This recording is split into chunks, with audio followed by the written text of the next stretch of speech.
Hello అండి, అందరికీ hi. ఈరోజు వచ్చేసి సింపుల్గా మటన్ కర్రీ అయితే చేస్తున్నానండి.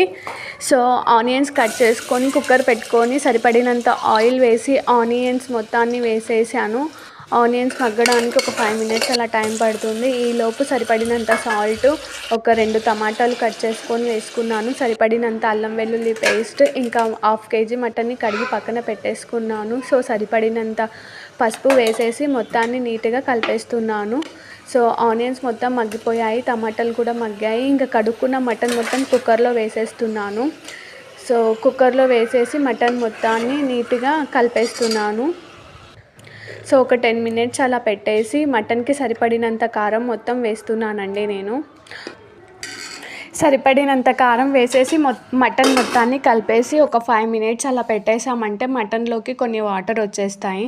ఆ వాటర్ మొత్తం మిక్స్ చేసేసుకొని ఇంకా మీదికెళ్ళి వాటర్ పోసేసి ఒక 10 విజిల్స్ అలా పెట్టేసామంటే 1/2 కేజీ మటన్ కుక్కర్లో 10 విజిల్స్ వచ్చేస్తే ఇంకా మటన్ అయితే ఉడికిపోతుంది. ఒక్కొక్కరి కుక్కర్కి ఒక్కొక్క కౌంట్ ఉంటుందండి. సో మా కుక్కర్కి అయితే 10 విజిల్స్ కంపల్సరీ రావాల్సిందే. ఇంకా ఆల్మోస్ట్ 10 విజిల్స్ అయితే వచ్చేసాయి. ఇంకా కుక్కర్ మూతను ఓపెన్ చేసేస్తే సింపుల్గా నా స్టైల్ మటన్ కర్రీ అయితే రెడీ అయిపోయింది.